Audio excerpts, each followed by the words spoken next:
Last Sunday on a special edition of Hannity's America, we exposed one of the driving forces behind Team Obama's dirty campaign tactics. Take a look. The Obama campaign has been called one of the dirtiest in American history, and to many Americans, the face of that campaign is Stephanie Cutter.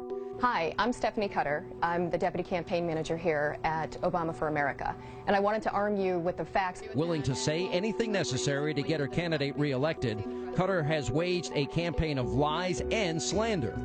Well, Cutter is at it again, this time turning her attention to women voters. That's the other thing that you find most often with women. They're not really concerned about what's happened over the last 4 years. They really want to know what's going to happen in the next 4 years. Now, I'm glad to hear that Team Obama feels that 5.7 million unemployed women is not something that female voters will worry about in November. Here with reaction, author of the New York Times #1 bestseller, Culture of Corruption, Malkin. This is the same woman, Joe Sopcich ad. This is the one, Mitt Romney killed my wife. He wasn't even at Bain Capital. Now, we're going to show two parts of this. One is when I don't know any of the facts of Joe Sopcich, when in fact she's on a May conference call with Joe Sopcich. And Joe Sopcich says, hey, now we'll turn it over to Stephanie. So this is a lie she tells. Watch this. Listen to this. We don't have anything to do with Priorities USA, that by law we're not allowed to coordinate with them, and by law we don't have anything to do with their ads. I don't know the facts of when Joe Sopcich's wife got sick or when she died. A little while later, she was diagnosed with lung cancer. I had to put her in a county hospital because she didn't have health care. And when the cancer took her away, all I got was an enormous bill. Now I'll turn the call back over to Stephanie. Great. Thank you, Joe. We really appreciate you and David sharing your experiences. So in May, thank you, Joe. We really appreciate you sharing your experiences. But she said later when I don't know any of the facts of this case. Caught in a lie. Still working for the campaign. Caught red-handed, or I guess blue-handed. She is a shameless, lying liar. You need to have like 2 feet of clearance space for that nose that keeps growing and growing, Stephanie Cutterocchio.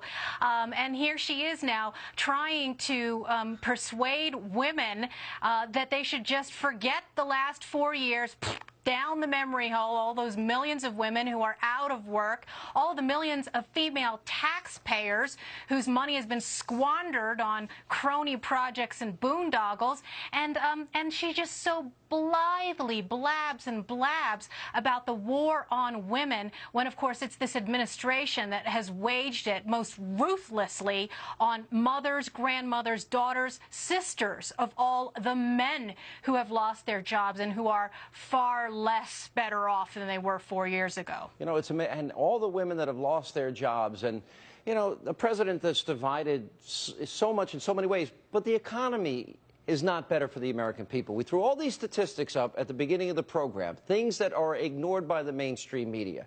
All right, I want to get your advice. When you debate, you fight back with facts. What would you like to see out of Governor Romney 1 week from tonight when he's debating?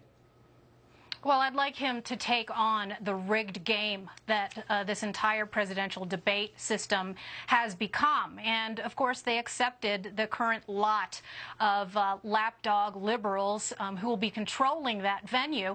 But he can certainly take notes from his previous debating opponents in the GOP primary, Newt Gingrich and Rick Santorum. And I certainly don't agree with either of them on anything, on everything. But the way that they challenged the basic false premises of these very far from neutral observers, I think, was very admirable, and something that appeals not just to the base of the Republican Party and conservatives, but I think especially to those independents. I mean, the first debate will be here in Colorado. This is a huge battleground state, and particularly when it comes to these women issues, the Democrat Party has vastly overreached in this whole idea that women simply think with their chromosomes and their internal organs. And the way that the Democrats have presented themselves as champions of women, when of course they have this destructive economic record, and the caricature of the Sandra Fluke types and these radical code pinkos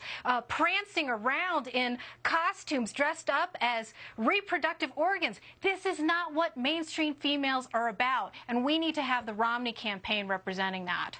All right, Malkin, good to see you. Thanks as always for being with us.